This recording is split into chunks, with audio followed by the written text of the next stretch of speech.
Hello! The other man's allowed on camp. Hello is my thing. I don't No, know. yeah, we banished him. He's been suspended for a week for No, something. he's been suspended for 4 weeks. Yeah, funny. Real topical reference that no one will understand. Until we say it. No, everyone will know it already. We're always too slow with this. But yes, that is another weekend of footy in the books. Certainly a weekend of footy. The better ones for mine, Yeah. I thought. I quite enjoyed a lot of the games that were played this week. The women are the real deal this year. Yes, we will talk about that probably further. But yeah, we'll talk about the NRLW. This was a round, I thought. It was quite good. The Titans beat the Warriors, which is kind of coming to nobody's surprise at this Yeah, the point. Warriors are bad. I feel bad for the Warriors. It's just more of a shame. It's their first year since they got banished in 2020. Yeah, reminds me a lot of like what happened when Souths got kicked out in I think the late '90s or early 2000s. 2008 or something. No, it wasn't that late. Maybe it was the early 2000s. I don't remember. I don't know. But yeah, look, yeah, you're absolutely right. It's the Warriors' first season back. They're not going to have the squad depth that a lot of these teams do. They play with a lot of effort. You can't take that away from them, but they just don't have the cattle. And that's why their middle defense is a bit weak. But it's just like they have a couple of good players. Like Michaela Brake is excellent. She's been really strong. Taisha Ekanasio was great in this game. She had 170 meters. Taki Moana was also great. It's just, yeah, it's exactly what you said. They just don't have the cattle right now because they're so new. Yeah. They'll get there. Jamie Chapman's going to win the medallion. No, she will not. She's had one good game. She had a good game against the Tigers. Did she? Yeah, she scored like 2 runs. I don't remember. She did a backflip one. Oh, yes, that's right. Yeah, you are right. But yeah, Jamie Chapman, I don't think she's anywhere near anybody on the medallion charts right now. Dakota Whitfield's 11 points, so she's in the top. Yeah, but we're not talking about the Cowboys yet. I don't care.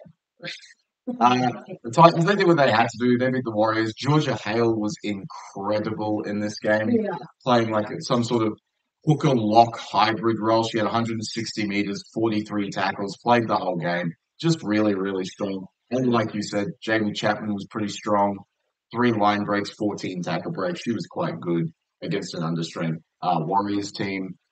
Look, they got their second win of the year. They're going okay. They still need to work, I think, on their defense a little bit. It's going to come back to bite them when they're not playing teams like the Warriors. The Roosters beat the Dogs fairly handily. Yeah. It wasn't particularly close. Honestly, it's still the Bulldogs' first year as well. Like in the yeah, they're doing a lot better than I thought they were. Dogs. But that's because they've unearthed some real talent. Like Alexis Talanei is so good. Yeah. I can't believe that she hasn't been playing elsewhere. She's been amazing. For the Roosters, Isabel Kelly. Yep. Man, she's good. She's so good. 2 tries, 240 meters, 8 tackle breaks, 4 line breaks. She was immense. She now sits alone atop the Dalian leaderboard by 3 points. She's probably going to win it. She has a lot of competition. I feel like it's a bit unrealistic to expect a centre to be that influential every week that's not named like Stephen Crichton. But the fact that swimmers, it wouldn't be named Stephen. Okay, you know what I mean though. Like you don't see this level of domination from a centre very commonly in all. Like it just doesn't happen. Yeah, so it doesn't happen. The Roosters having her on top of all of the people that they already have, like your Amber Halls and these sorts of players. Yeah. They have such a good squad, and they're probably the premiership favourites right now with the way they're playing. Yeah. It's just impressive. Just ridiculous. Like I mentioned Alexis Talanei before, she's going to be a star. Yeah. Give her a couple of years, she's going to be one of the best forwards in the game. No surprises here with the Knights beating the Eels fairly comfortably. Yeah. Jesse Southwell, Yasmin Clydesdale, they just do their things. Confident for a game against the Eels in 2 weeks. Yeah, we'll see how that goes. But yeah, it's just Newcastle. On the Eels side, big standout for one was Elsie Albert. She was incredibly strong. 15 runs, 190 meters, scored a try, 10 tackle breaks. She was really strong. She was good.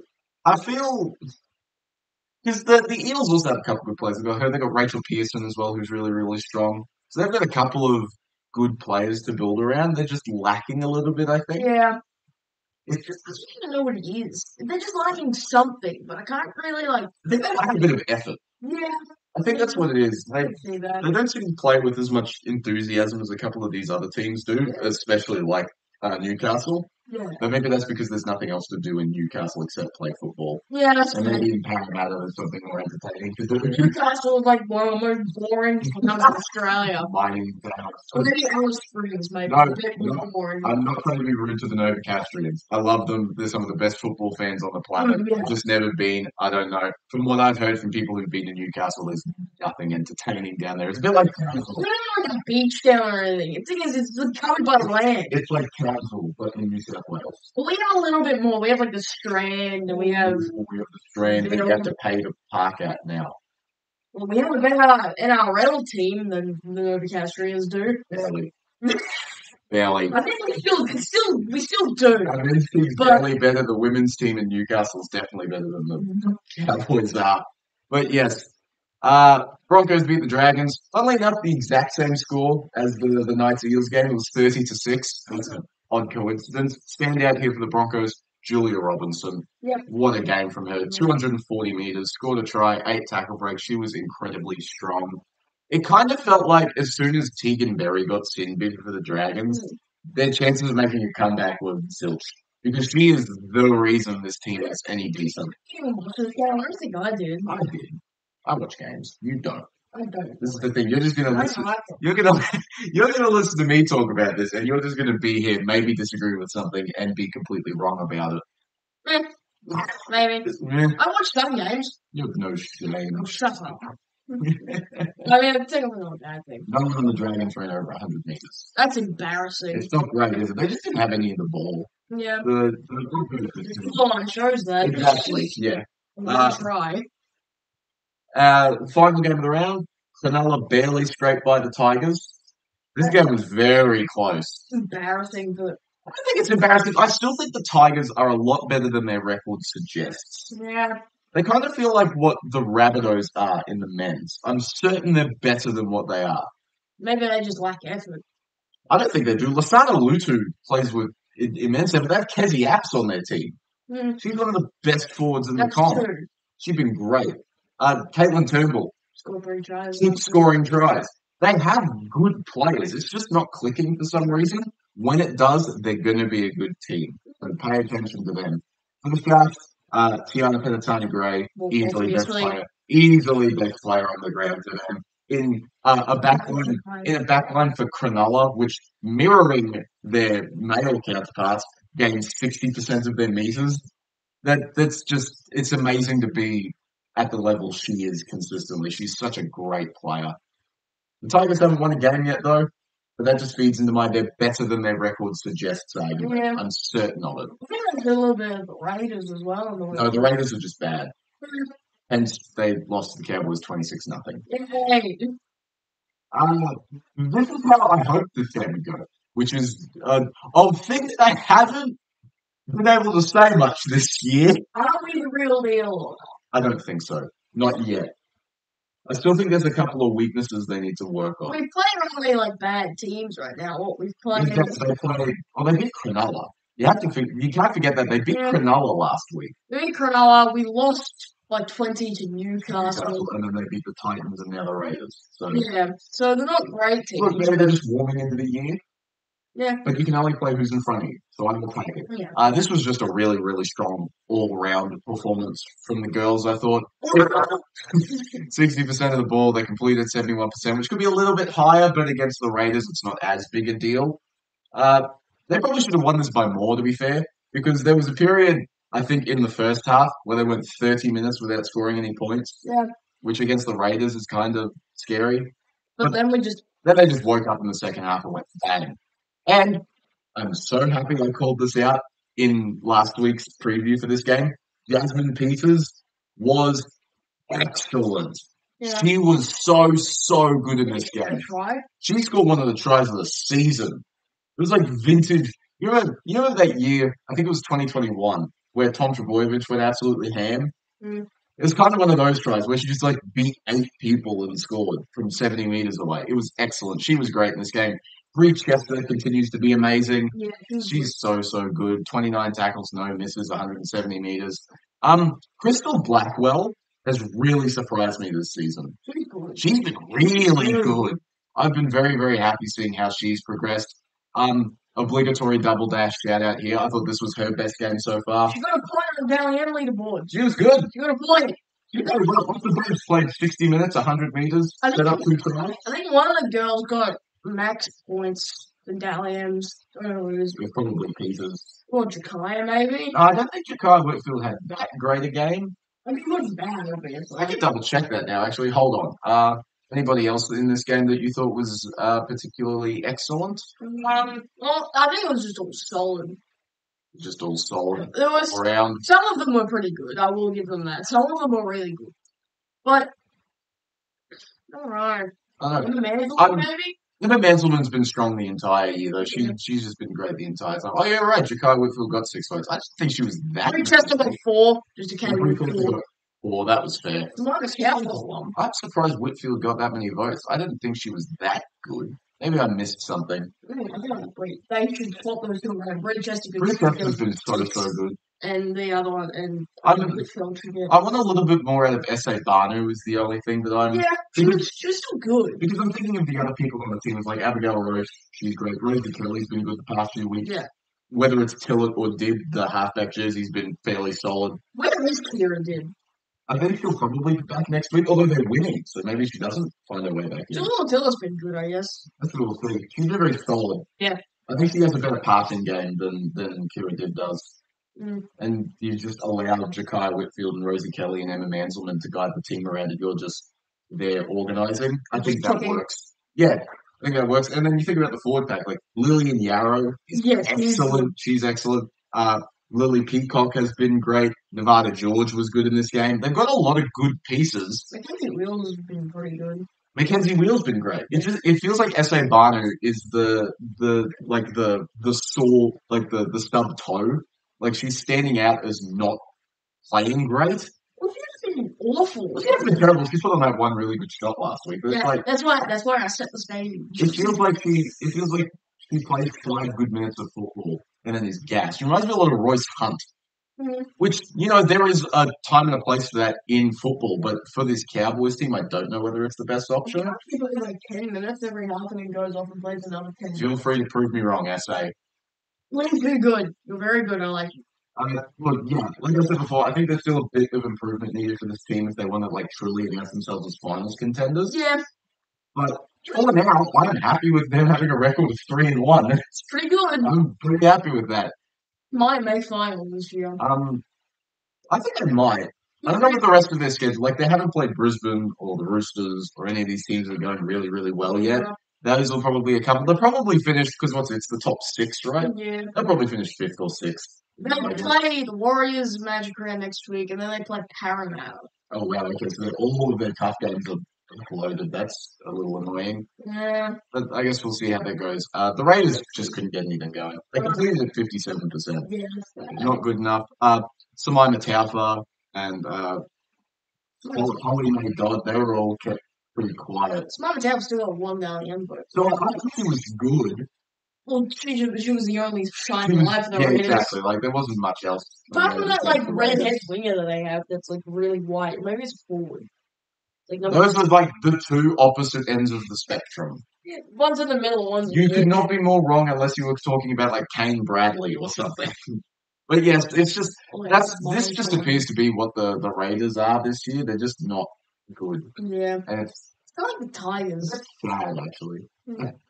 The Tigers are a better team than the Raiders are. I don't know the schedule. The Tigers? Yeah. Maybe. I think they played Brisbane at least. I don't know. Well, I know the Dolphins. I know that the Tigers have a better roster and their spine players are better. Lasana Lutu is better than anybody on the Raiders. Yeah. It just needs to click for them, just like it needs to click for the Raiders, I hope, at some point. I want them to be good.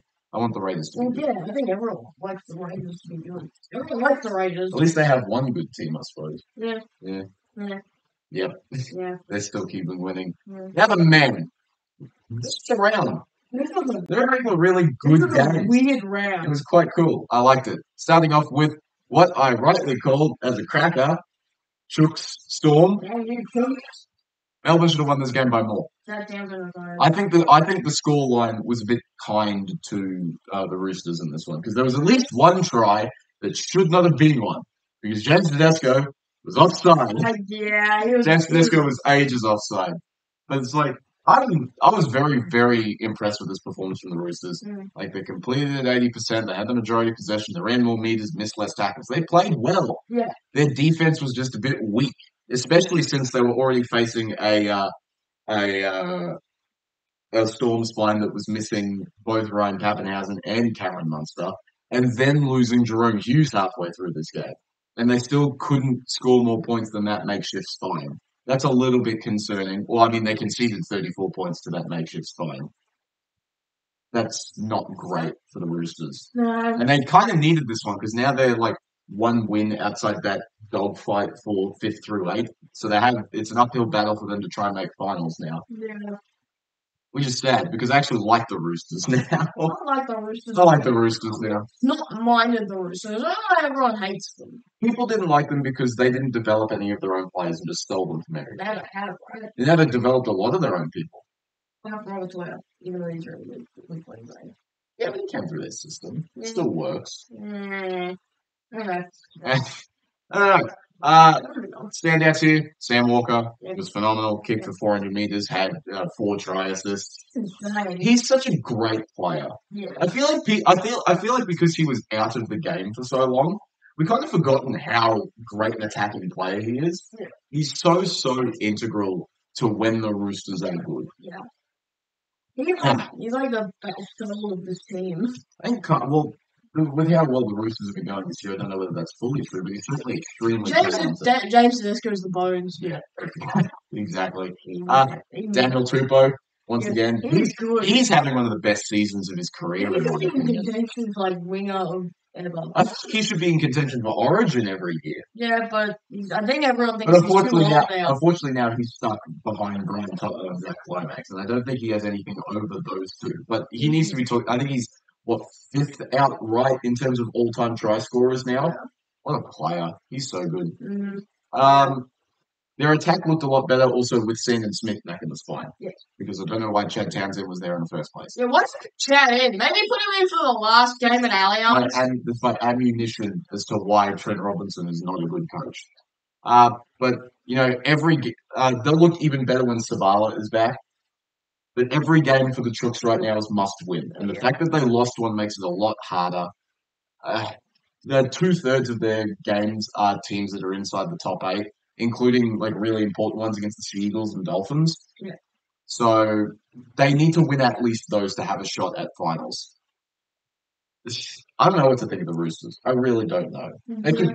If they make finals, they can be scary because we know how Trent Robinson does. It's a matter of getting there now. Yeah. Which is strange to say about the Roosters that have been finals mainstays for how long? 50 years. Yeah, they've been there a while. I guess we'll see how they do. The Storm won. Not convincingly, but they won. Well, obviously the big story out of this is the loss of Jerome Hughes. Punctured his shoulder. He's going to be out for 6 weeks, but he will be back for finals, which is massive for them. Good. It probably essentially ends their minor premiership chances. But it's going to be them and the Dogs fighting for second place. Unless Tyron Wishart is a second coming of Jesus Christ himself. Well, unfortunately, we know how good Tyron Wishart is at this football thing. Yeah. He's pretty good. I'm very intrigued to see how they go with Tyron Wishart at halfback. Harry Grant. He had a great game after losing the game for them last week. He came out and said, I'm going to win this one for you with a try, 100 meters, 2 try assists, 40 tackles. He was great. Yeah. Nick Meaney continues to be very, very serviceable as the Ryan Pappenhausen replacement. I think he's a good footballer. He just has some weird games. I think he's a fine footballer in a good system. Yeah. This is the Melbourne system, to be fair. It's made Grant Anderson look amazing. Kevin Bradley's come out of nowhere. No, we had him up here. He's not out of nowhere. Kenny. He's a Queensland boy. No, we don't need him.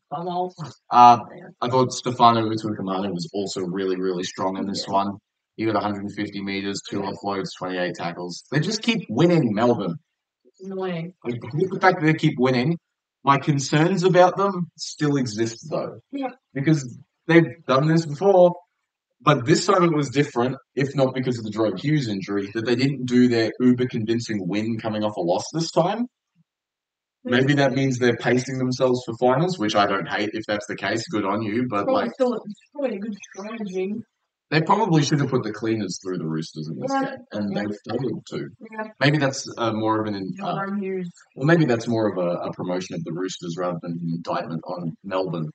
They're not the premiership favourites. No. Though, to be fair, I don't think anybody is the premiership favourite. I don't think anybody is the premiership favourites right now. If we don't get a Raiders-Warriors grand final, I'm going to scream. You're going to get another Storm Panthers final. You're going to like it. That's going to be the most unwatched grand final. It may legitimately be one of the least watched grand finals of all time. So it's like, not this again. Unwatched. Unwatched. Just like I want to unwatch this game. Yes. They won. Yay. That's something. This was the most unnecessary game of all time. This was a filler episode of the NRL. Yeah. That's what this was. It was a segue into one of the best games of the round. Both teams were the exact same going into this game as they were coming out. Neither improved or got worse. They're both the same. It was completely unnecessary. Cowboys just happened to play 5 more minutes of good football than the Dragons did. Yeah, the Dragons are bad. They're just worse than the Cowboys. They're just a worse version of the Cowboys. They're just a worse version of the Cowboys. Look, the Cowboys completed 78%. That was with 14 errors, which is a lot. They had a lot of the ball. They had 3 more line breaks. They ran 50 meters per set. That's good. How do you only win by 6, scoring 38 points? Man, this defense is so bad. Why don't Justin Morgan into the sun? Please. I think he's the problem more than Todd Payton is. I think maybe get the Raiders defensive coach or something. At least we know that the offense isn't a problem because of one short, blonde god. Tom Dean is the best. He is probably the best in the business at the moment. He might be the in-form halfback. He has been phenomenal the past month post-Origin. Mm-hmm. Man, he's been good. 180 meters, scored 2 tries, set up another. He's doing a lot of in-play kicking now. His defense is still strong. What else can this guy do? You think I like this man so much? Oh, I've never been a detractor of Tom Dearden. I think he's one of the best players. There's just nobody around him that wants to do anything. Yeah. Except one guy. One lanky Papua New Guinean. I told you it was better that he was in the team. He was excellent in this game. His defense was really His defensive decision-making is the sole reason I want him in this team. Because Jackson Paulo's was terrible. His is stellar. He also runs a bunch. He ran for nearly 200 meters this game. I thought he was great under the high ball and in defense. He dropped one, I think. He dropped one. But you're not going to make perfect things. One that was definitely a knock-on that wasn't called. Yeah. There was a lot of bad calls in this game. I'd like to say something. Oh, here we go. The NRL likes to protect the referees, right? They come out and say, "Oh, the referees are perfect." That's their job. Their job is to make good calls, and you're protecting the referees.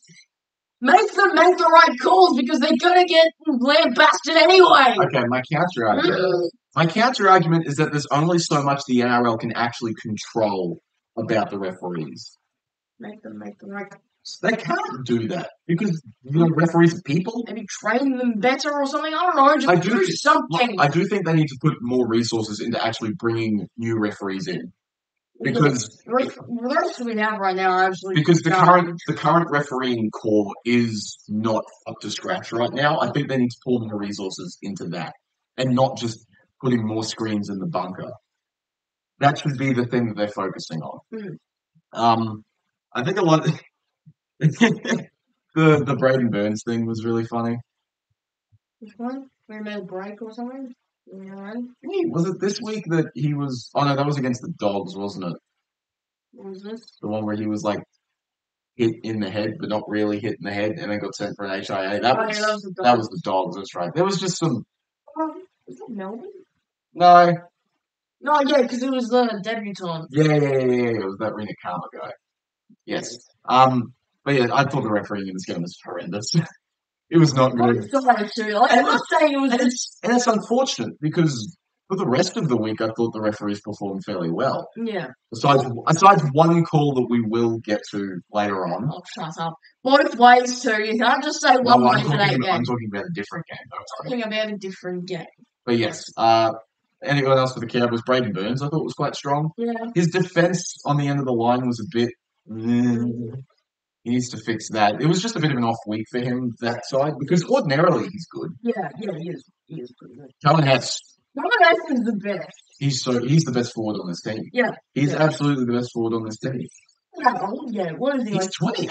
Oh, well, he's been around for a while. He's not the oldest guy ever. No, that is true. Yeah, tell me. He's the oldest guy on the team, but yes. Look, the concern I have for the Cowboys was the second half of this game, because it was when the Dragons started offloading, and the Cowboys could not stop it, and the Dragons nearly snatched this one. After the Cowboys having a 28-12 lead at halftime, they nearly lost. That's concerning. Jeremiah that actually is not a bad game. He was terrible. Short try. He doesn't do anything. Short try. He picked it up and ran. He died. You have that skill to dive.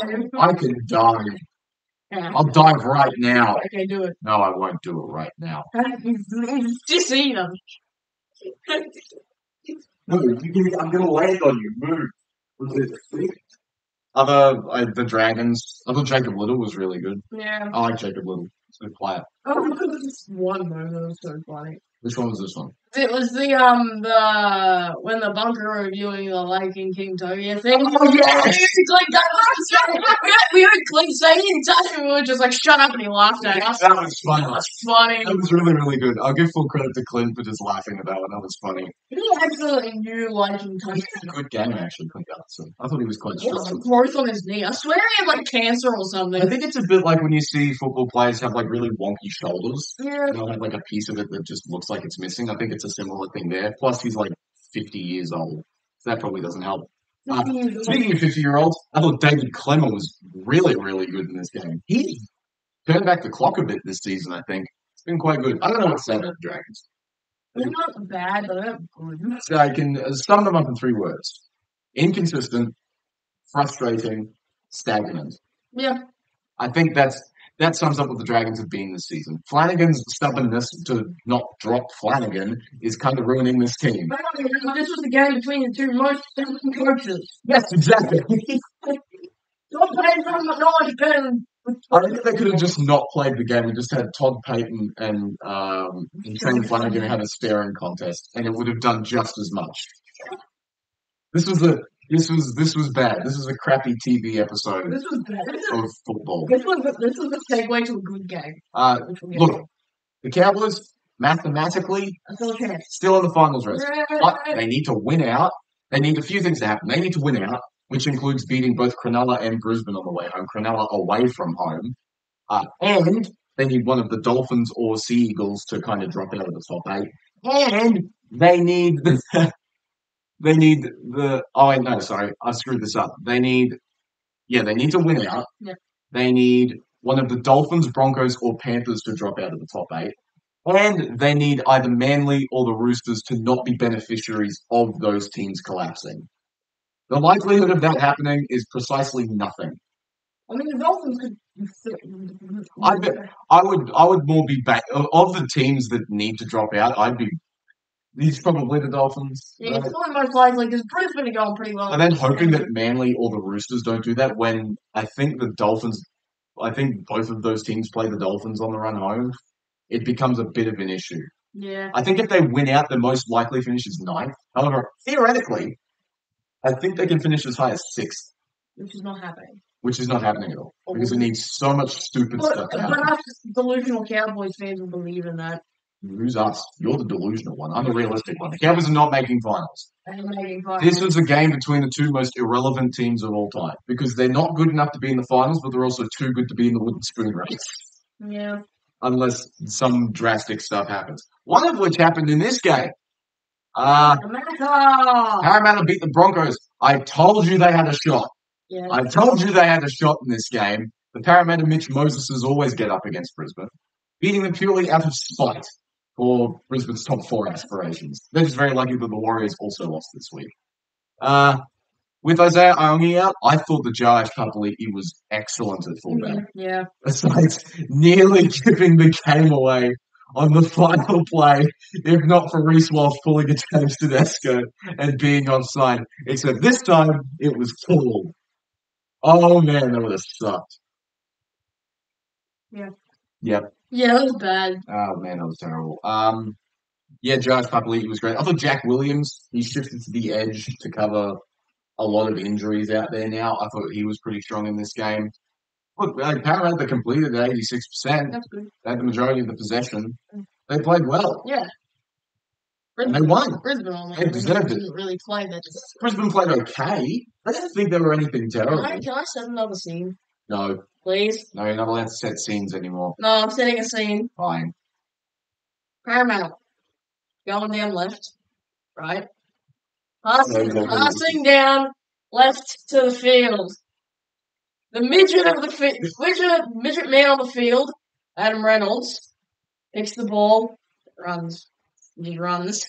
He runs, gets taken down 5 meters before the line and slides over. Oh, man. That was so funny. I think I was being picked up from work. No, this was after the Cowboys game. We were going home. Yes, we were driving home. Yeah. And we heard Adam Reynolds take an intercept. And I didn't realise that it was a 70-meter intercept because I was probably only 40 meters and he barely got caught. But no, he ran 70 meters. Adam Reynolds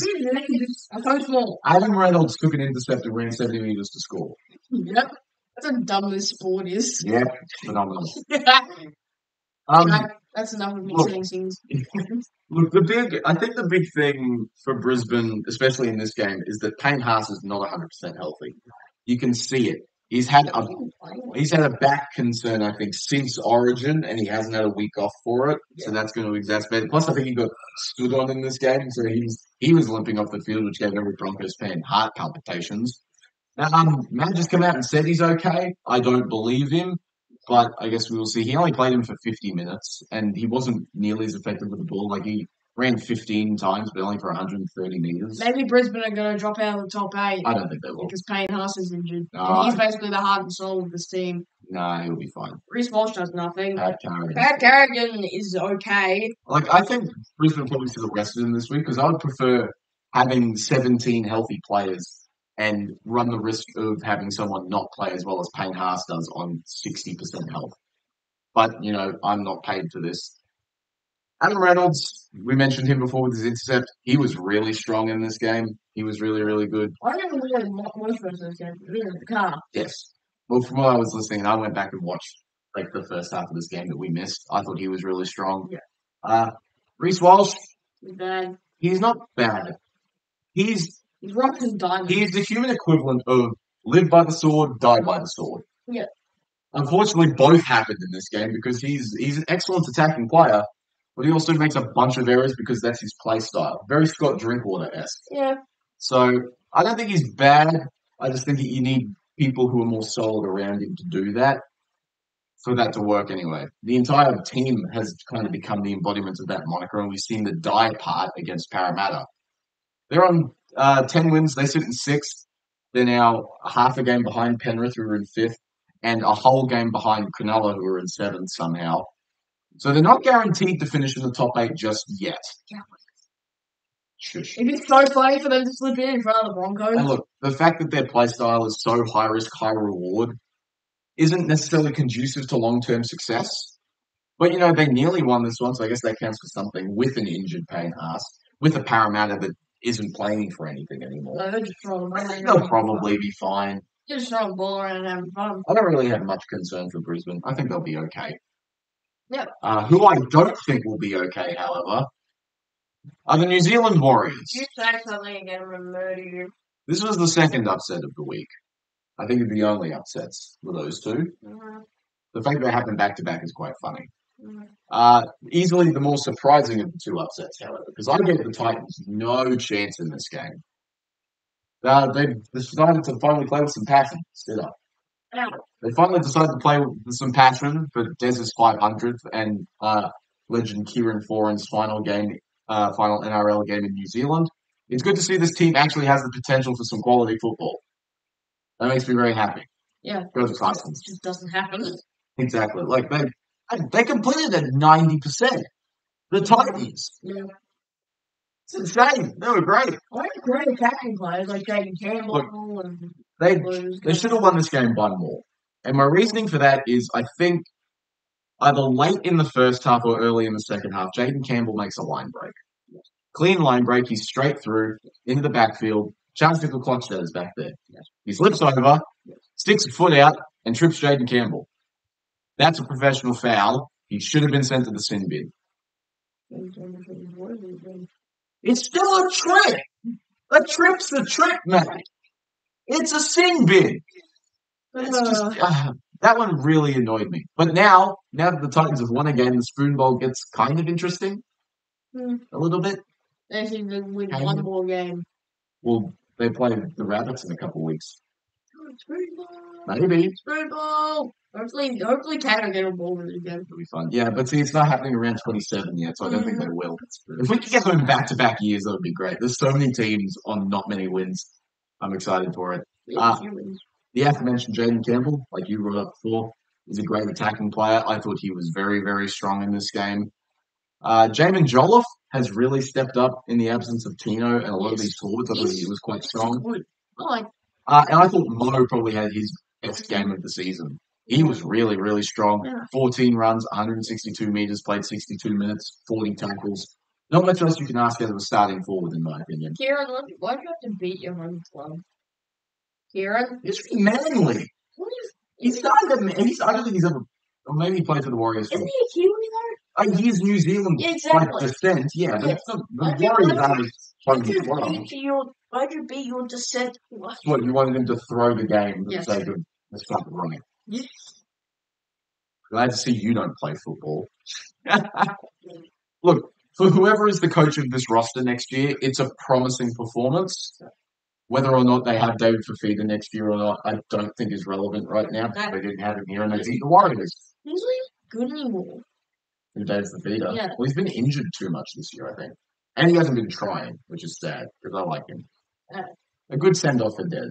Because I don't think they're going to win another game while he's still the coach. It'd be funny if they did, though. Just go on a random streak and finish in 10th or something. Unless they beat the Rabbitohs. Look, this is a great win for the Titans. Yeah.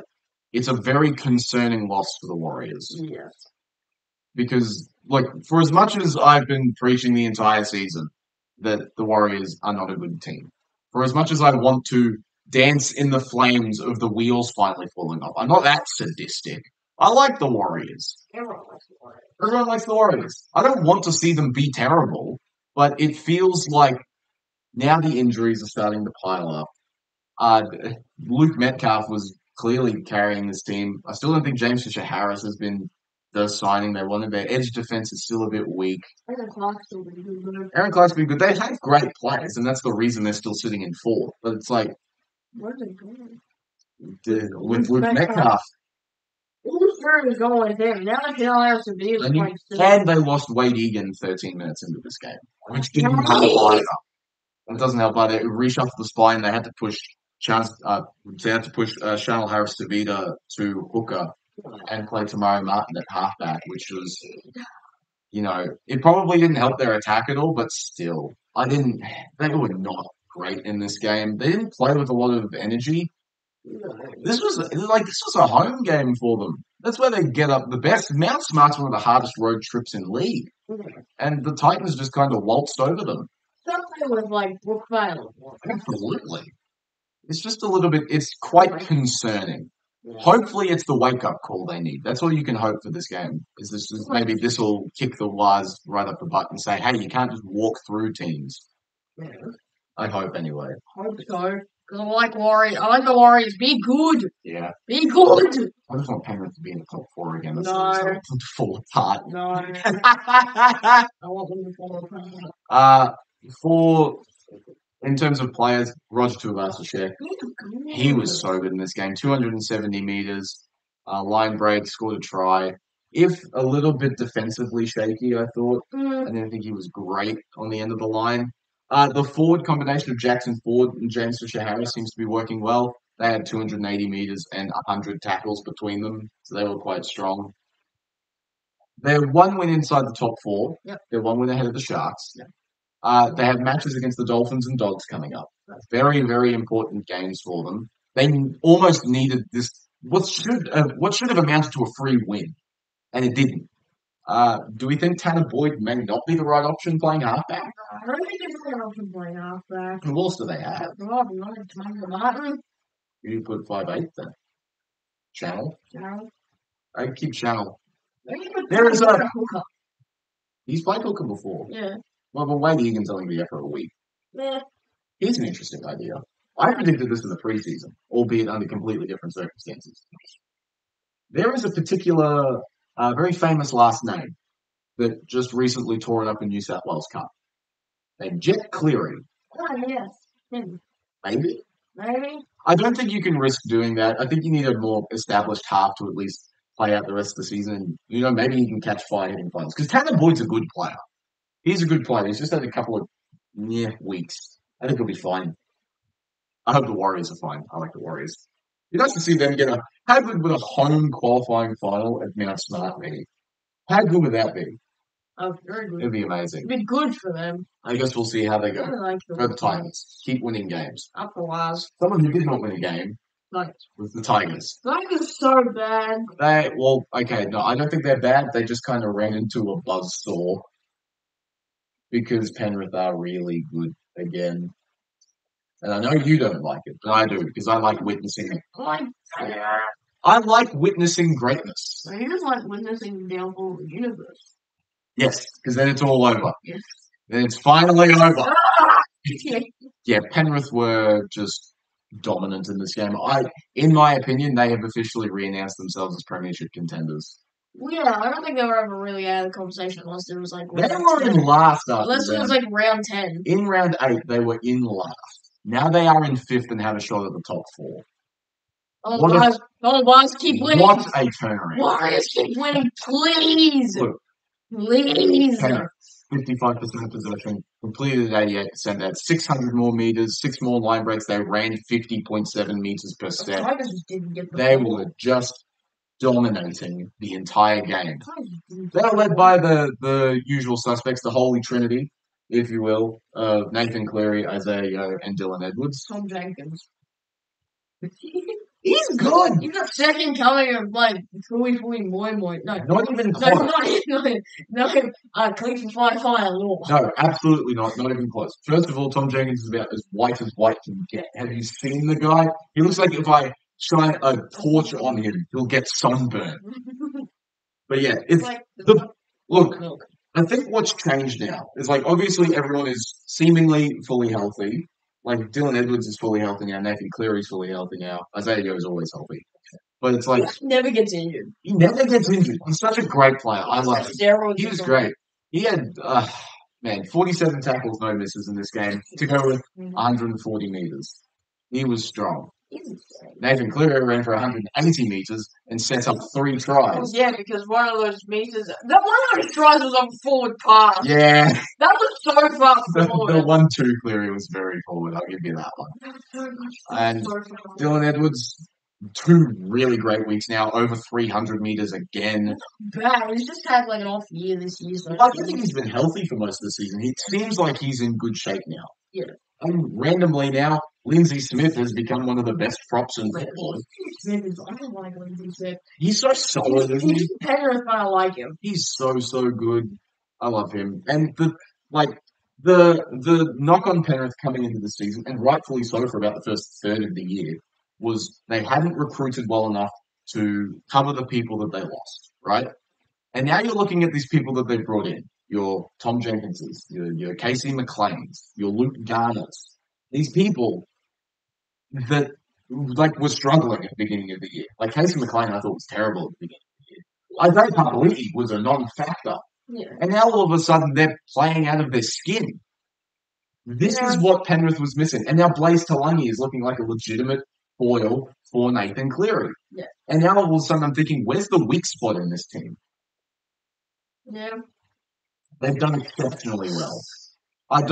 There's not much else you can say about Penrith. I hate them.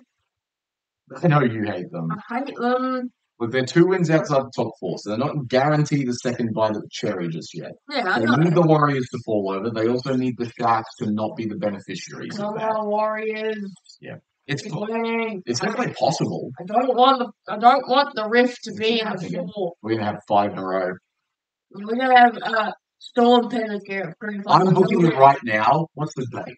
It's the 30th? Is it the 30th today? It is. No, it's the 29th of July at 9 o'clock.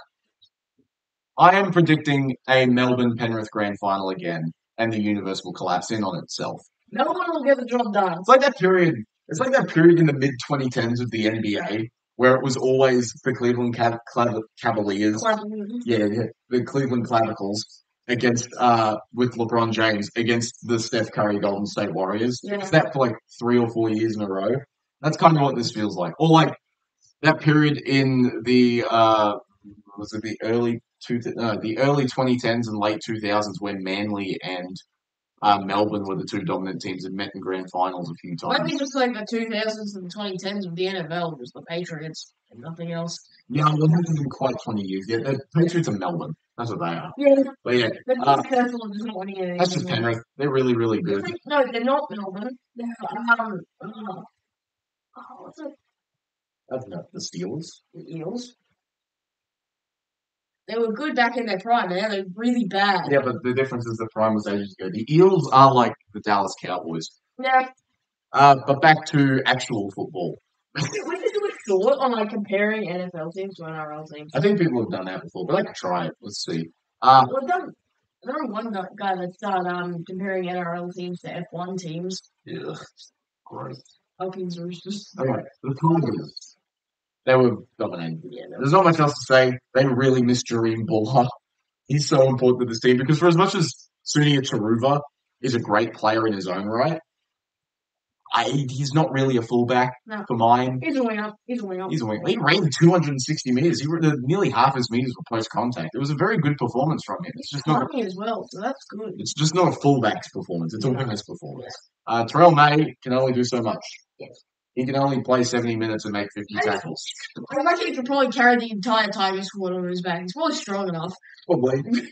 I feel bad for him, man. Mm-hmm. I think Adam Dewey has been good in his move to lock. But the defense in the middle of the field outside Terrell May has been a problem for most of the season, and it was here again. With the likes of like Luron Patea being amazing. Although I do really like Luron Patea. I think I got him on my fantasy team. Why do you have him? I don't know. He won't get the minutes, but No, I could do a fantasy segment in this at some point, shouldn't I? Like a tipping segment. Maybe we'll do that at the end. You know what? We'll do that at the end of this. And we can show both of our fantasy teams to see how bad mine is. Maybe. We'll see. I'll take like a screenshot and send it to you. This entire season for the Tigers has been about just playing with what you have and seeing what the thing is for next year. Because one thing you can't knock is that they're playing with a crap ton of enthusiasm. Yeah, obviously they're just bad. There's so many moving pieces, and especially with how disruptive all the Lockie Galvin stuff was. I think that this season kind of became a write-off. Yeah. So now it's all about how all of these weird pieces are going to fit into the puzzle next year. Do better next year. Do we think that Benji Marshall will be the coach next year? I do. I mean, it's only his third year, second year. It's not like the scheming is bad.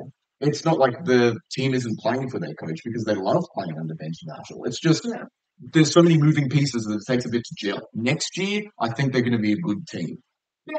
This year, it's just playing with enthusiasm, people playing for their jobs and stuff. I feel like last year was a rebuilding year, but this year was kind of like getting used to stuff. This year was still a rebuild because they completely revamped their cast because they brought in Jordan Luai, right? They brought in Terrell May trying to fix the forwards. So it's just all you can hope is that they play with heart because it means that their coach is getting stuff out of them. But the Roosters are kind of mad they let Terrell go. I think yes. Although, it means they get to play Nafahu White all the time. He's a good player. He's actually good. But speaking of playing with heart, the South Sydney Rabbitohs. Oh, man, that game. Tackles. Oh, I predicted it would be close. Yeah. To be fair. Man, they were close. The obvious issue that was always going to be in this game was the offensive struggles with none of their first choice spine available. Have I mentioned that I hate the refs? You're going to bring up the Blake Brayley. What is Blake? There was a funny screenshot I saw on Twitter or X. No, it's Twitter. Yeah, Musk is an idiot. It's Twitter. Anyway, where I think it said it was during the Blake Brayley reviewing thing. That's right. The camera in the bunker caught Ashley Klein looking at his flippin' sports bet. I'm pretty sure that that's Photoshop or AI. I think so. I reckon they're wrong. I don't know. You are just as bad as every 70-year-old grandfather. You pull up the photo. No, we don't need to do that. I'll find it and chuck it up. I'm going to pull up absolutely AI. Pulling up the photo, I don't care. Oh, for goodness sake, fine. Well, you pull up the completely made-up photo. I'll talk about the actual really bad ref call in this game, which was the sin bin on Jack Whiten. Yeah, that's bad. Why? I want the NRL to explain that. This is me officially lodging my please explain to the NRL as to why Jack White was sent in for that shot. Because you know what? It was a shoulder charge. That's fair. I'm completely fine with that being a shoulder charge, being a penalty. Sure. On report, fine. I don't care. But you don't sin bin a guy because of a head clash. Right? Am I insane? No. Good. I'm glad that you can vouch for me on that one. And here's the other thing for this is that there were two other shoulder charges that were charged in this round. Both Ethan Strange and Jamin Salmon were charged for a shoulder charge, but for some reason theirs was only grade 1 and Whiten's was a grade 2 for some reason. Whiten rightfully challenged that, but because his lawyer was an idiot tonight and tried to challenge the fact that it was a dangerous contact charge when it wasn't, now Whiten's banned for 4 games. It's stupid. Yeah, I don't believe that at all. First of all, that's Bet365. I don't believe that at all. Send that to me and I'll put it up. But yeah. I'm not going to send it to you. Email it. I should get your Discord. No. So I can send you. It's just incredibly frustrating when it comes to... I think South fans have every right to be slighted in this game. Now, to be fair, there were 2 tries in this game that were given that were not tries. Because the Blake Brayley one is debatable, because I'm certain he lost control of that. And Tavita Totola was short of the line.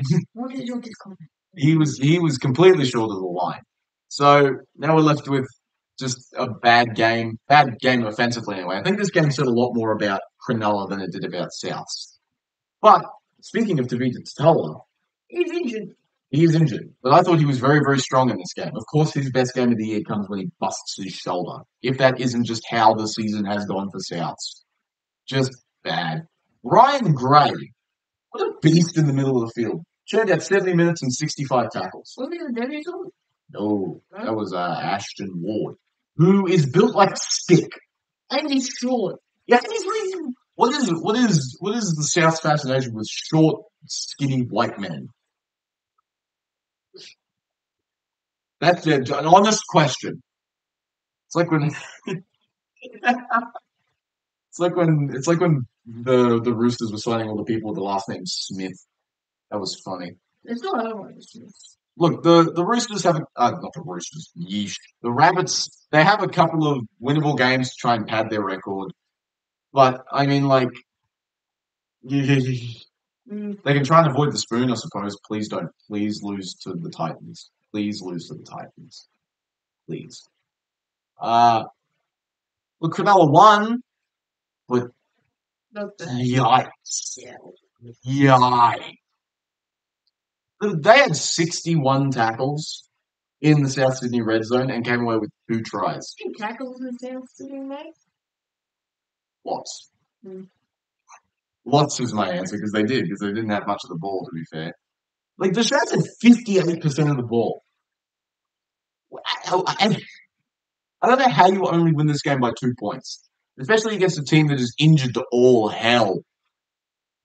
Will Kennedy was the only reason this team won. Yeah. He set up both the tries. That's good. That's it. He ran 250 meters, set up both the tries. Yeah. That's about it. Adam Fanua-Blake's been really underperforming recently. It's a bit concerning, especially as they're heading towards the finals. They're the closest to the top 4, and they're barely scraping by teams like this. I hate watching this team. Yeah. They're so boring. They're very not good. They're so incredibly boring. I hate them. Trust me. Hopefully they fall out of the top 8. That'd be really funny. I think that can still happen. And then we come through. Well, that'd be the way that happens. Yeah. I guess we'll see how that goes. Moving on to a game that was much less interesting. Mm-hmm. The Rangers played Newcastle Mm-hmm. and won Mm-hmm. by a lot. Mm-hmm. You going to say anything else, or are you just going to sound like an air horn on the front of an old-timey bike? Mm-mm. Okay. Cool. He's lost the ability to speak. He's voluntarily become Darren Lockyer today.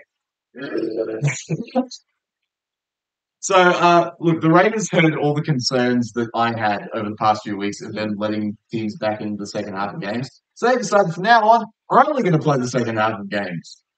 That's what's happened now. You're welcome, Ricky. But yes, that's good to know. I'm sure Ricky Stewart definitely watches this. Like, this game was tied at halftime. It was 18 all at halftime, and then the Raiders decided to score 26 unanswered points by completing at 96%. It was an excellent second half performance from the Raiders. Matt Timoko was really, really good. I feel like he's had a bit of a quiet season. He's really picked up. I feel like Simi Sasani hasn't been that bad. Simi Sasani's been good. You know how, Grant Anderson has been, like, the Mr. Fix-It in the back line for Melbourne? Yep. Simi Sasani's been the Mr. Fix-It on the edge for the Raiders. Whether it be centre or second row, he's been really, really strong for them. It's a good season. I'm happy for him. Jamal Fogarty was back to his game organising best. Happy to see him back because I like him. Look, they're with the position that they're in, they're 2 wins clear at the top of the table. They have the luxury of resting some of these guys. Like Joe Tapney only played 49 minutes this game. Corey Horsburgh only played 51 minutes this game. That's how good this team is that they can rest these guys. Like a month and a half out from finals. It's good.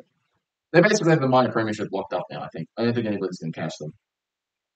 Yeah. Do you think anybody has a shot? No, not really. Maybe Melbourne. Melbourne without Jerome Hughes? I think if anyone's going to catch them, it's going to be the Dogs. Yeah. I guess we'll see how that ends up going. Newcastle, they tried for 40 minutes. And they gave up. And then they just kind of ran out of gas.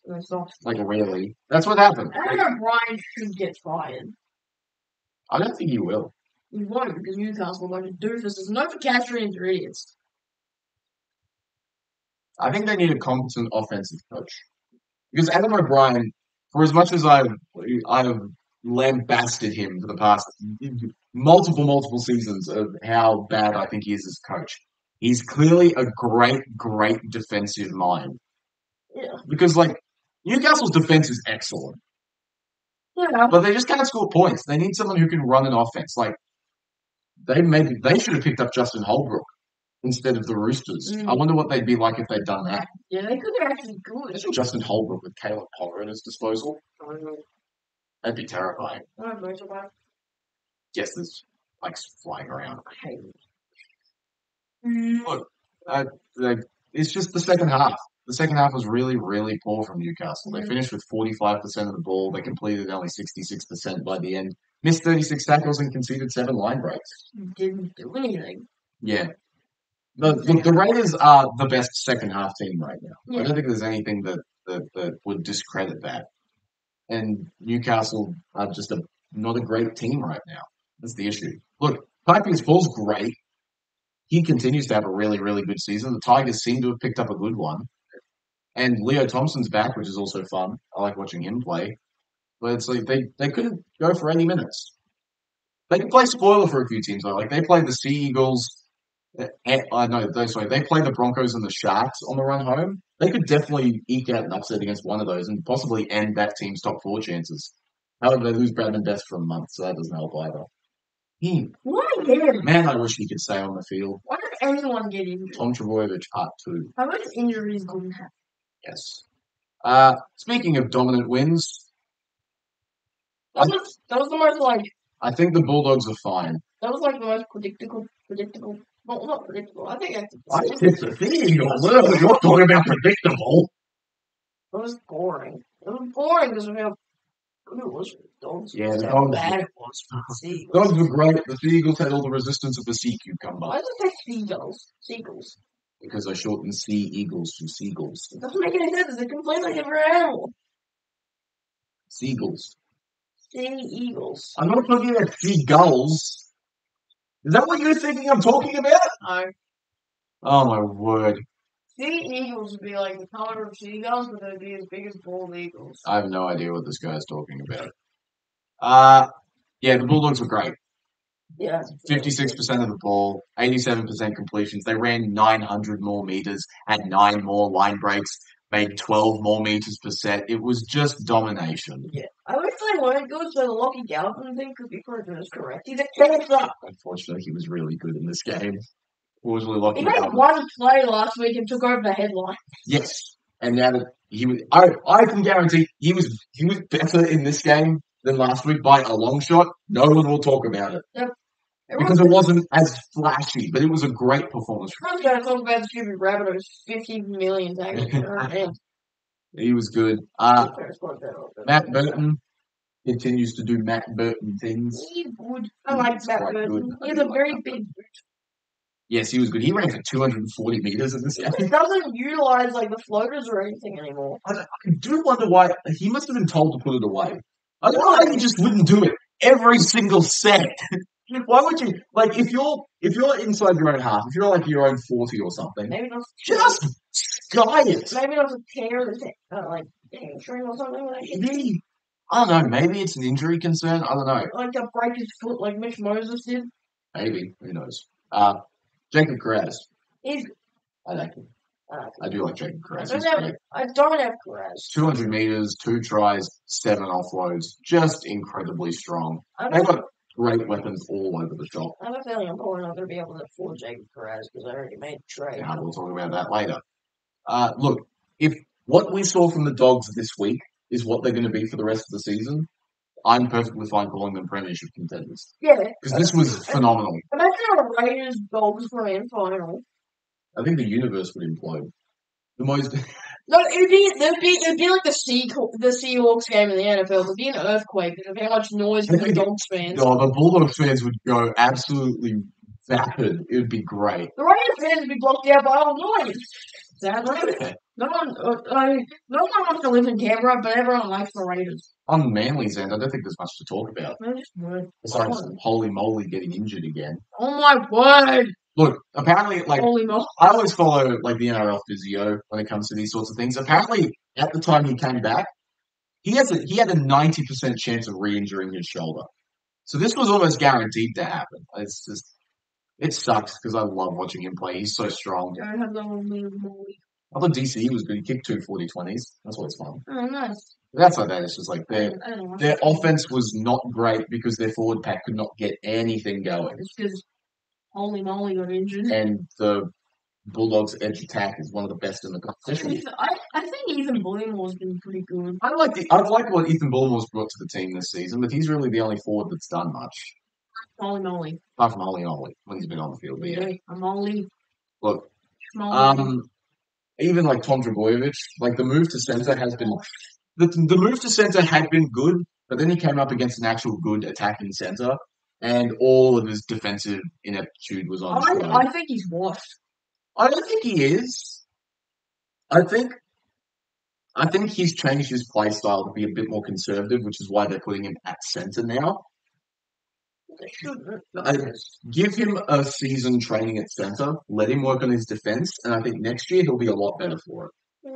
But in terms of this season, they play 4 teams that are either in the top 8 or in the hunt for the top 8 on the run home. So even if they don't make it, they're incredibly important in terms of determining who finishes where in the finals. Yeah, because they play a lot of top. It's turned out really well that a lot of the teams that are fighting for the top 8 play each other.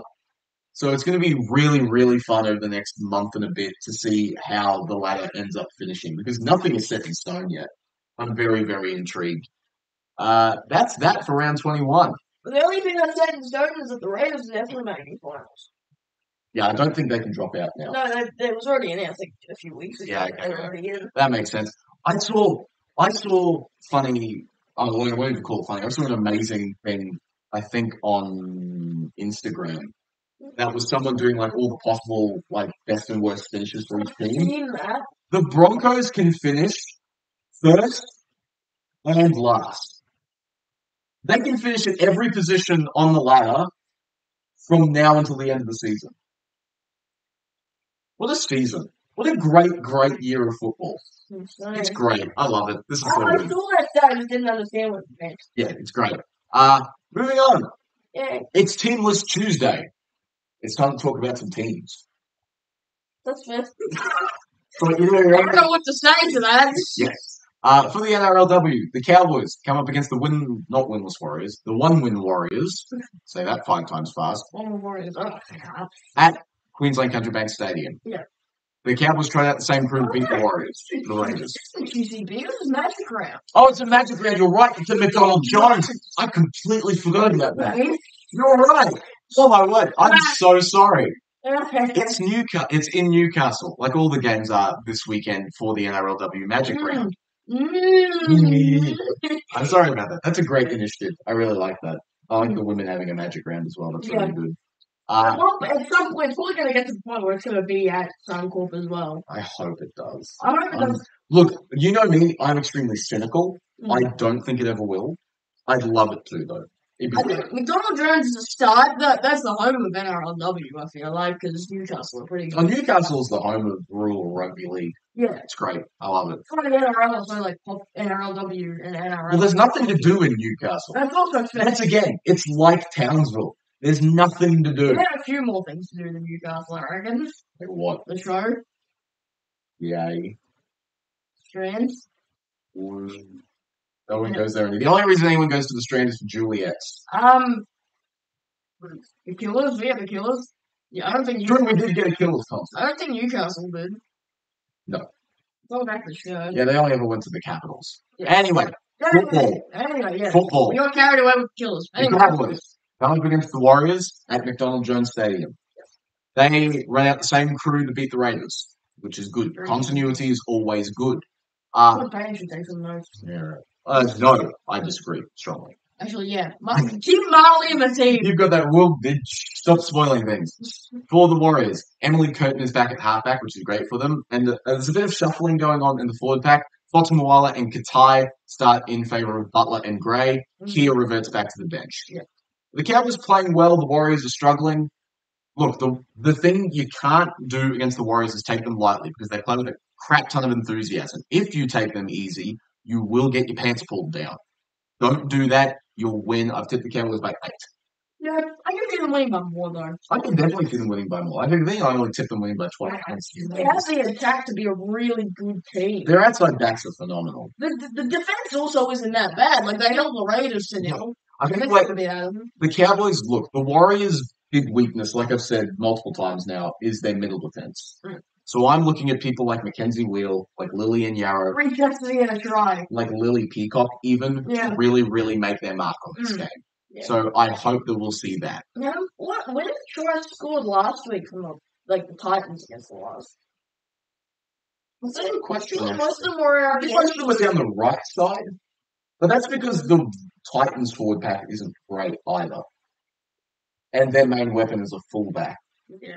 And a halfback, not their forwards. I guess we will see how that goes. Cowboys by 8. I'm taking the Cowboys by like 30 to 10. So 20 points. Okay, then sure. Now the men. Starting with a game that will not be very interesting. No, the Storm will win and the Storm play the Eels at why not write Combank? That's at it has to be at Amy Park, right? Is it a typo? My note taking has been so bad. Hold on. Oh no, it is at Combank. I've just written them backwards for some reason. Okay. It's not bad. It is at Combank Stadium. I've got that right. Yeah. Venue is correct. Parramatta run at the same 17. Yep. For Melbourne, 2 huge ins. Ryan Pappenhausen, Cam Munster are both back. And as I said before, Jerome Hughes is out, so Tyron Wishart starts at fullback. Jonah Peasant joins the bench. Wishart's going to be the second coming of Jonathan Thurston. Mark my words. I don't think he will. I hate it. As long as it's somewhere that's not Melbourne, I'll be fine with that. Maybe make like Isaiah Katoa's probably already made the next version of We'll Johnson. talk about Isaiah Katoa. For other news for Melbourne, with Pappenhausen being back, Nick Meaney moves to the centres, Grant Anderson is pushed to the wing, and Kane Bradley is out. Yeah. Trent Liambo is being rested this week, which is fine. So Tui Kamikamica starts at lock. Okay. I don't think their bench is going to line up on game day the way it is now, because as it stands, there's 2 utilities, a second rower, and some random. So, I look with both Alec McDonald and Lazarus Va'alepu on the extended bench. I'm expecting a few match day changes. Yeah, like the bench is Peasant, Lasati, Garlic, and Chan. That's well, Chan's technically a second rower.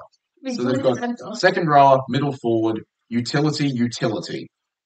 So I'm expecting something different. I'm expecting at the very least Va'alepu to come onto the bench to try and match it with at least Tuivati from Para, because he's basically the same player. So I'll see that. The Eels pulled the upset last week.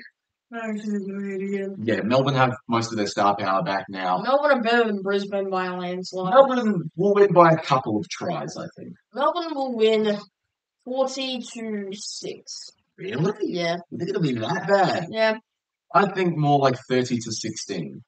I think Parramatta play infinitely better when Mitch Moses is on the team. Let's think about Melbourne. A loss, a slight win.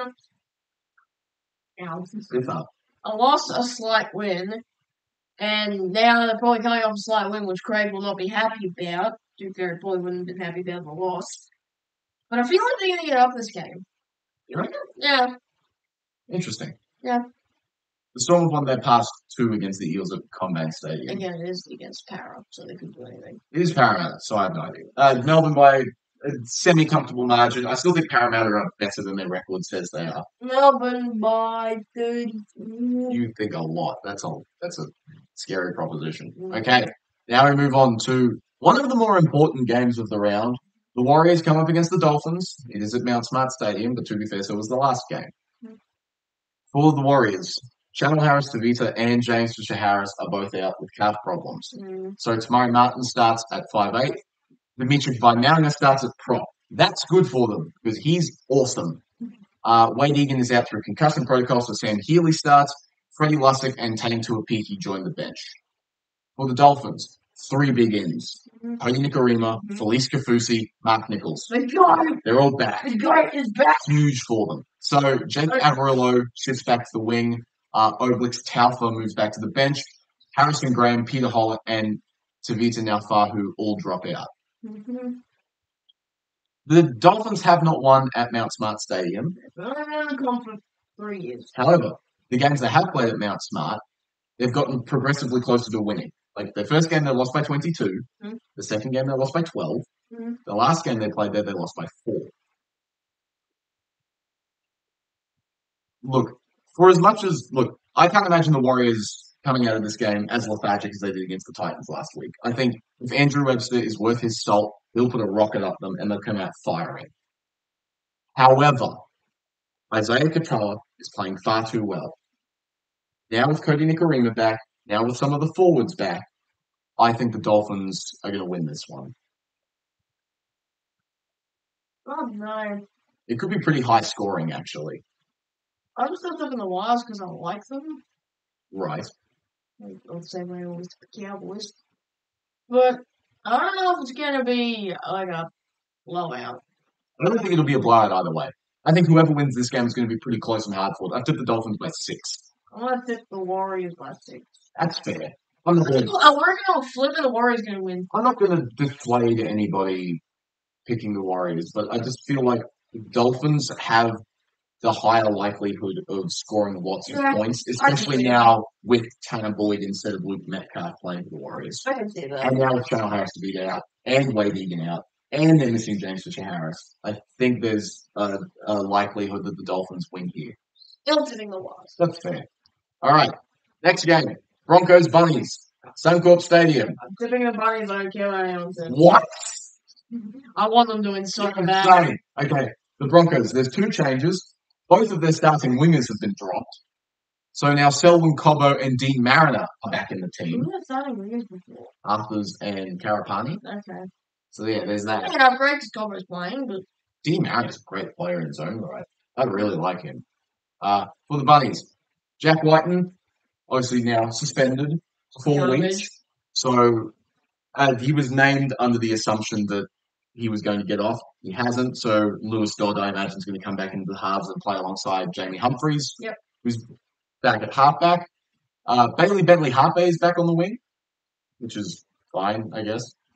Tavita Totola, his shoulder problem means Jai Arrow starts at prop.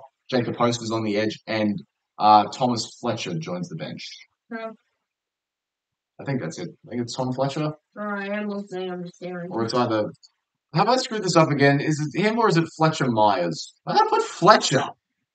Oh, it is Thomas Fletcher. Okay, yeah, he's on the bench. Cool. Their bench is made up of hooker/middle, a pure middle, and Liam LeBlanc, who I love. Tom Fletcher and Ashton Wood. So fun bench there for the Bunnies. They split the last 6 games at Suncorp, which is interesting. However, the Bunnies are 2 injured right now. They have any chance in this game.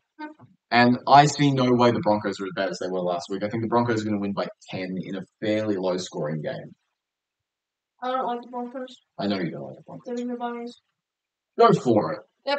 Payne Haas is going to wreak havoc in this game. No. Mark my words. No. He's going to go insane. No one in Brisbane deserves to do anything. Anyone who hasn't been fantasy captain him, he's going to go mad. I don't think anyone wants to take your fantasy advice, even though you scored 1,000. I scored 1,078 last week. What do you mean no one's going to want to take my advice? I get 116 out of the 200,000 people for that round. You'd be quiet, Mr. placing 120,000 in the entire freaking competition. I scored like 680. Yeah, exactly. If anyone should be taking advice, it's you. I can't even afford anyone. Anyway, moving on to a much less interesting game. The Titans are going to play the Panthers at Seabus Super Stadium. The Panthers are going to win. Yeah, probably. Fortunately. Sit up. I also hate. This is my bed, not yours. You don't get to lie down. I also hate Penrith. I know you hate Penrith. But unfortunately, Penrith are undeniably very, very good. For the Titans, Sam Verrills returns after becoming a father. So he replaces the concussed Chris Randall at hooker. Sean Mullany is suspended, so Tom Weaver joins the bench. The only change for Penrith is that Liam Martin is starting in the second row and Isaiah Papali'i comes off the bench. Penrith haven't lost here in 6 years. The Titans did the upset last week. Not happening this week. Yep. Penrith's going to win by 30. Yeah. I think that's fair. Congrats to Sam. Good job. Yeah, hell yeah. You know how to do it. You're an idiot. A little bit more interesting game. It's probably going to still end up the same. Dragons Raiders at Lynn Stadium. Oh, yeah, that makes it so much better for the Dragons. Yeah.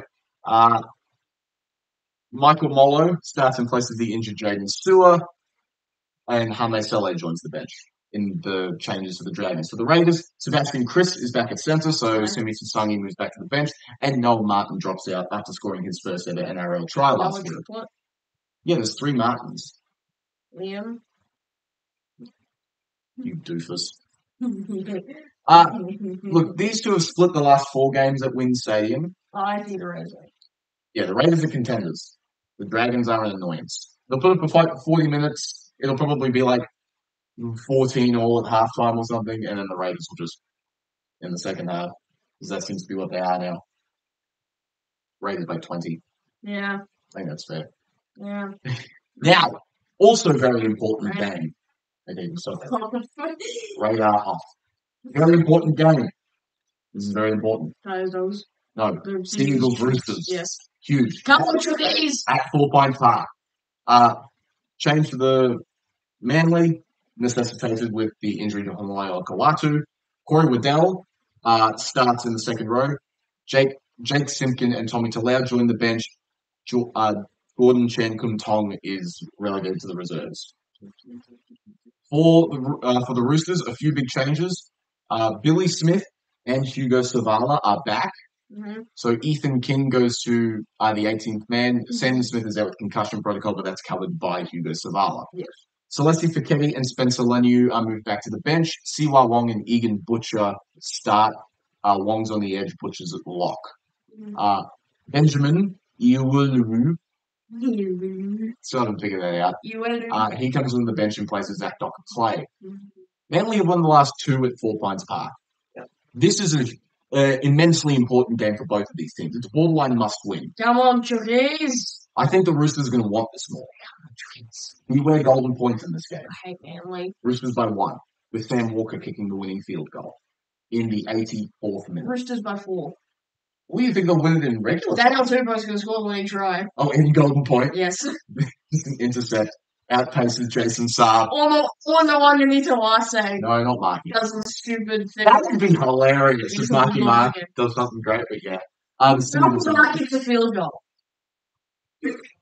You know what? Imagine that. I like that. Imagine the scenes. He should start doing dropouts. If he's a rugby player, they have to do that. He'd kick the crap out of them.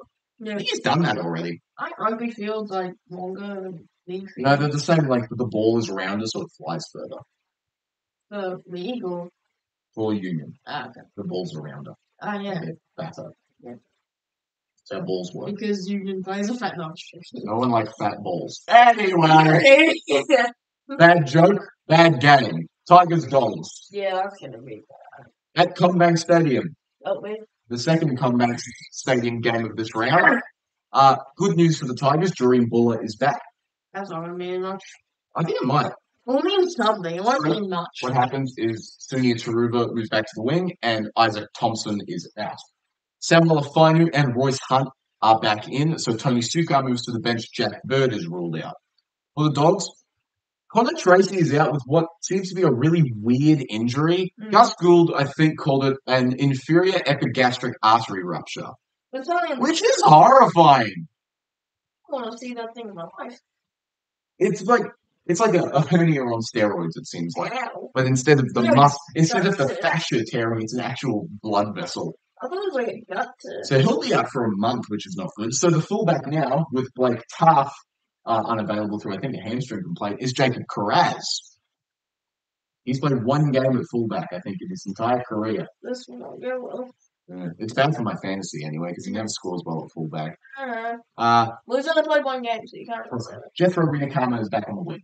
Okay. Because I like him. I don't really like him, but we'll go with it. Look, the big storyline here, Lockie Galvin's reunion. Oh, yeah. I think that both of them might have a point to prove in this game. So I think the Tigers are going to come out swinging. My bold prediction for this game is someone's going to be sin bin. I think Jerome Luai might be sin bin. Yeah, I can see that. He's the biggest. Because there's going to be so many emotions here. Lockie Galvin's going to want to put on a show, but the Tigers are also going to show that they don't need him. This could be really, really entertaining. I've tipped the Dogs by 8 because I think just based on sheer energy, the Tigers are going to stay in it, but they just won't have the polish. Yeah. It'll be fun. It'll be a fun game. I'm really looking forward to it. Tigers. I don't hate that. Just as a fun little sleeper upset pick, I don't hate that. I know. I just think the Bulldogs squad is just a little bit too good. Yeah, I can see that. I want to tip the Tigers. I think with Jacob Carraz at fullback, your option is a bit more entertaining. I don't hate it. Sunday! I'm so sorry for what's going to happen on this game. Worst game. It's going to be so bad. Although... Sharks Cowboys! So bad. Hooray. Okay, so for the Sharks, 2 big ends. CSC Vitalico and Britt Nicker are back. Ideal. That's great for them. Bad for us. So Billy Burns moves back to the bench to cover the concussion suffered by Toby Rudolph, and Chris Vaila is out. That's the only change for Cronulla. For the Cowboys, there's a little bit of movement. Clifford's back in the halves. Finally. I feel like I can see the sun again. Yay! He replaces the now Broncos-bound Tom Duffy. Goodbye, reverse Tom Dearden. I'm telling you, it's the exact same thing. Tom Duffy's going to go down there, sit behind Adam Reynolds for a year, and then turn into Adam Reynolds. Yep. I can't wait for it. I'm so excited for him to be great. Yep. So, by some miracle, that means Jackson Purchase stays in the centres. Thank goodness for that. I can't wait to have CFC Vitalico running at him the entire day.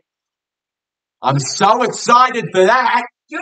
So Brady Burns in the sense of Although, okay, I mean, in Purdue's defense, he had Moses Suli running at him for the majority of last game, he wasn't that bad. and that was They're up. pretty similar builds too. Like they're big. Purdue's quick. They're He might be able to get around him on a couple of occasions. They spread the ball early in steps. They might be able to catch him. I don't think Purdue's probably going to get around like Will Kennedy or like Ronaldo. Well, he doesn't need to. All he needs to do is get around Talakai and then hope someone's backing up inside. If not, it's still a line break and you're in good position. Yeah. Game plan, spread the ball early.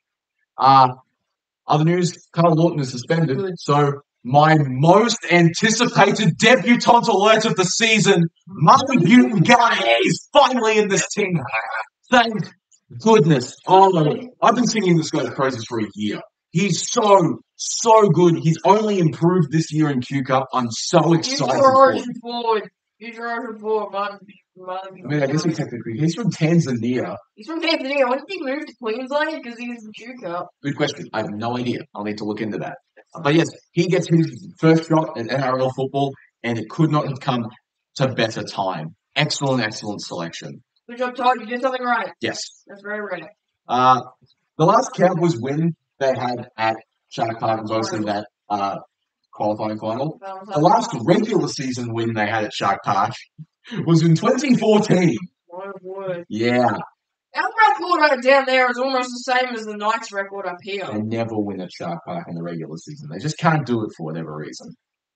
Look, there is an avenue to where the Cowboys win this game. Yes. It is Jake Clifford with his big body and big kicking game trying to keep Cronulla down their end.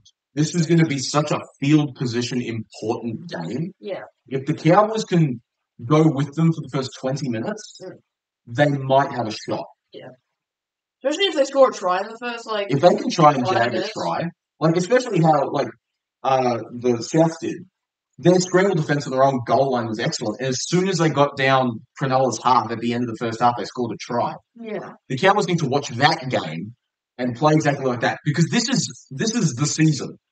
Every game from here on out is the season, but especially against a team that is vying for the top 4, you need to play with all the effort in the world. If you're going to have a game where you play like you want to be there, this is the week. Look at Tom Dean gets 2 tries instead this game. You reckon again? Yeah. 2 tries in back-to-back weeks. He will have to drag this team. Him, Reuben Cotter, and Scott Drinkwater needs to have a blinder in order for the Cowboys to have a shot here. And maybe Jackson Burge with a little bit of help in the senses. Look, I don't know. Look, Cronulla's performance last week is a double-edged sword because you're thinking, okay, maybe they're bad now, or you're thinking they're going to get a rocket up them and they're going to come out and score 40 points. I think the first option's slightly more likely just based on how we've seen Cronulla play this year. Yeah. Do I think the Cowboys have enough to take advantage? I do. No. I do. Unfortunately, just based on what I've seen of the Cowboys this season, I don't think they have the ability to make the most of an underperforming opposition. Remember how they played against the Bulldogs up here? I think something similar is going to happen here. This will be season over for the Cowboys. Probably Cowboys' tenure over for Todd Payton if they lose this game, especially if they don't play with any effort. If they are not running around like headless chickens on the defensive line, but in like the good way, and they're just lack of self-preservation sprinting everywhere, if that's not happening, it's over. I've tipped the Sharks by 6, unfortunately. I love Josh Hannay. Yeah. It's playing chicken with the Titans as who's going to fire their coach first. We need to do it right now. Well, it's like after Josh Hannay, who's the next best option? Jason Demetriou. That's what I think it's going to be up here anyway. He's already been up here. Although it would be very Cowboys to like go on a run, nearly make finals, and then lose to Brisbane in the last game of the year, knocks them out. But by that time, Des Hasler has already been fired, and the Titans have already got Josh Hannay for next year, so they're left with signing Jason Demetriou. Right. That would be a very, very Cowboys. Well, Brad Arthur. We are not signing Brad Arthur. If we do, I will burn my Cowboys jerseys and sign Brad Arthur. We're not signing Brad Arthur. Yeah, no, surely not. I took the Sharks by 6. I will be. I hope the Cowboys can get up, specifically because I want Butin-Garnier to be a mainstay. I keep messing up the vowels. It's Butin-Garnier. It's B-I. Marley Butin-Garnier. I want him to be a mainstay in this team, and that only happens with results. Yeah, but he's African. Surely he's like pronounced differently. It's not racist. I don't know. Maybe. I don't know. Yeah. I just play with effort, and you might have a chance because that's how Souths nearly beat them last week. That's the thing. I don't care if you're clunky. All you need to do is play with effort because we know how good this team is when it wants to play. Yeah, we have like top tier players. We have 5 origin stars. We have 2 seasons that prove how good this roster can be. 22 and 24. Yeah. In completely different ways. We're close to the 24 variant, obviously. Well, yeah. But if they play with effort, we've seen how good their goal line defense can be, especially against Canterbury up here. Yeah. So if they can do that, we were letting 12 points. All they need to do is do that and hold on to the ball, and they're gonna find some joy against the Sharks team that refuses to dominantly win games. Yeah. That needs to be it. I need to you know how Gus Gould did he used to do the big speeches before Origin games. I need that. We need one of those before the game this week. Please. It's so simple. I might be able to. Because I finished work at 1:30 and this game starts at 4. I'll be able to. I probably will, because it's either going to be the game where we beat Cronulla in the regular season for the first time in 11 years, or it's the end of the season. Either way, it's going to be fun. We'll probably do that, actually. So tune in Sunday. Or 3:30? About 3:30 is probably when we'll start. Around there. We'll do that. I like that idea. They should do it. Yeah, we'll see. Okay. Sharks by 6, but I pray the Cowboys can find a way to get up. Yeah. Fantasy time.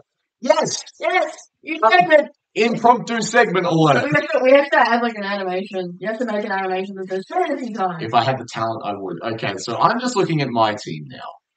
I'll put up a screenshot of it later on, or what I'm looking at right now. So I'll grab up my team. I scored 1078 last week in what is quite possibly, I think, my best round ever. Yeah. I was so impressed with how my crew went this week.